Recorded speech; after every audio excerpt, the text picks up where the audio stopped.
અમારી આજે political affairs કમિટીની મીટિંગ ખૂબ લંબાણપૂર્વક ચર્ચાઓ થઈ. એક ટેલેન્ટ હન્ટ અને કાર્યકર્તાના દિલમાં શું છે અને શું આગળની સંગઠનના નવસર્જન માટેની ને મજબૂતી બનાવવા માટેની વાત એ રાષ્ટ્રીય કક્ષાએથી એનો પાયલટ પ્રોજેક્ટ ગુજરાતમાં લાગુ પડે છે એના અંગેની વિસ્તૃત ચર્ચાઓ કરી છે. ગુજરાતમાં 2 પેટા ચૂંટણીઓ વિધાનસભાની આવી રહી છે ત્યારે પોલિટિકલ અફેર્સ કમિટીમાં ચર્ચાઓ થઈ. આજે ગઠબંધનનો કેટલો ધર્મ હોય છે. આમ આદમી પાર્ટીએ પોતાની રીતે પોતાનો કેન્ડિડેટ જાહેર કરી દીધો છે. અગાઉ રાષ્ટ્રીય કક્ષાએ અમારું ઇન્ડિયા ગઠબંધન છે, ઇન્ટેક્ટ છે અને રહેવાનું છે. રાજ્યોની પરિસ્થિતિમાં રાજ્યો પોતાની રીતે નિર્ણય કરતા હોય છે. જેમ કે હરિયાણામાં હું પ્રભારી હતો. હું જાણું છું હરિયાણામાં કોંગ્રેસની સરકાર દિવાલ પર લખેલું હતું બનતી હતી. આમ આદમી પાર્ટીનું સંગઠન ત્યાં લગભગ 0 હતું.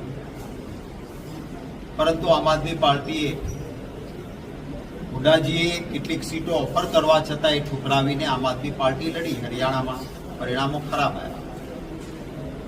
ગુજરાતમાં રાષ્ટ્રીય કક્ષાએ નિર્ણય થયો કે ઇન્ડિયા ગઠબંધનમાં સાથે રહેવાનું છે. એટલા માટે હું જ્યાંનો પ્રદેશ પ્રમુખ હોઉં એ જિલ્લો છોડવો મારા માટે અઘરો હોય, પરંતુ રાષ્ટ્રીય રીતે એ જાળવવા માટે ભરૂચમાં અમારી એક ઇમોશનલ ફિલિંગ હતી બધા.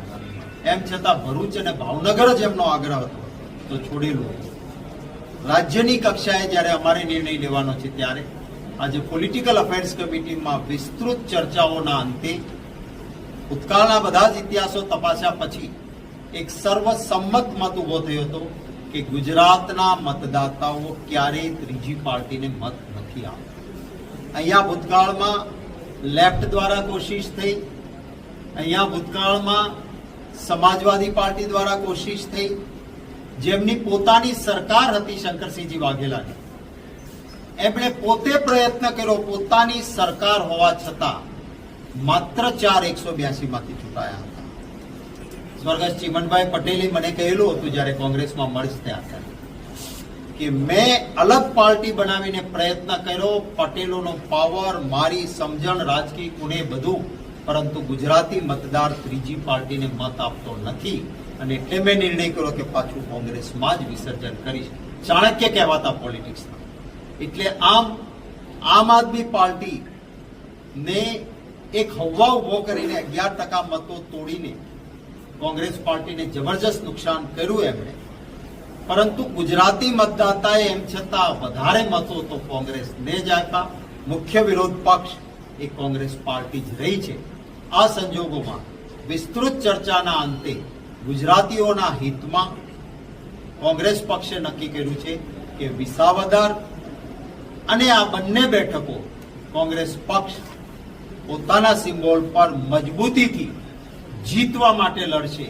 અને હું વાલા ગુજરાતીઓને વિનંતી કરીશ કે આપ અમારી આ જે ગુજરાતીઓના હિત માટેની લડત છે ત્યારે એક મજબૂત વિરોધ પક્ષ અત્યારે બને એટલા માટે બંને જગ્યાએ કોંગ્રેસને મતદાતાઓ મત અને આશીર્વાદ આપે અને 2027માં સેવાની સાધના માટે આજે મજબૂત વિરોધ પક્ષ બનવા માટે આ બંને સીટ જીતાડો. આવતા દિવસોમાં પૂરા આશીર્વાદ સાથે સત્તાની માત્ર પડાવી લેવાની ભાવના નહીં, સેવાની સાધના માટે કોંગ્રેસ પોઝિટિવ એજન્ડાથી આવે ત્યારે 2027માં સત્તાના સૂત્રો મારા વહાલા ગુજરાતીઓના આશીર્વાદથી મળે એવી નમ્ર પ્રાર્થના. ભાઈ 2022 ચૂંટણીમાં તમે કહ્યું કે 11% નુકસાન થયું એ આમ આદમી પાર્ટીના કારણે છે. તમામ જે પેટા ચૂંટણીમાં ગઠબંધન ના કરવાનો નિર્ણય છે એ માત્ર પેટા ચૂંટણી પૂરતો મર્યાદિત છે કે 2027ની ચૂંટણીમાં યથાવત છે? રાજકારણમાં હંમેશા વર્તમાનની જ વાત હોય, ભવિષ્યની વાત ન હોય. આજની વાત આપને કરી, આવતા દિવસોની કરવાની હશે ત્યારે આપ સૌને આમંત્રિત કરીને એ વખતની વાત એ વખતે કરીશું. કેટલાક કેટલાક એક માહિતી એવી છે કે કેટલાક જે નિરીક્ષકો ગુજરાત પ્રદેશ કોંગ્રેસ સમિતિના છે એમને એવું જણાવ્યું છે કે ભાઈ વિસ્તાર દૂર પડે છે તો એમની જગ્યા બદલવી નિરીક્ષકોમાંથી આ જિલ્લા પ્રમુખની માટે અમારી આંતરિક બાબતો છે, કોઈ જગ્યાઓ બતાવવાની. આટલા મોટા નેતા રાષ્ટ્રીય કક્ષાના જેને આખો પ્રભાર રાજ્યનો સંભાળ્યો હોય, એક સાવ ગુજરાતના છેડા સુધી જવા તૈયાર હોય, ત્યારે મારા ગુજરાત પ્રદેશ કોંગ્રેસ પરિવારના સભ્યો જરૂર નાની મોટી ઈચ્છા કરે, પણ કોઈને તકલીફ નથી રહેવાની. તકલીફ હોય તો પણ ખભે ઉઠાવીને ગમે તે મુશ્કેલી હશે તો જેને જ્યાં જવાબદારી સોંપી છે ત્યાં બધા જ જશે. હા, આજે એક બહુ જ મોટા પ્રમાણમાં આમ આદમી પાર્ટીમાંથી મોટી સંખ્યામાં લોકો કોંગ્રેસ પક્ષમાં આજે જોડાઈ રહ્યા છે. એમનું સ્વાગત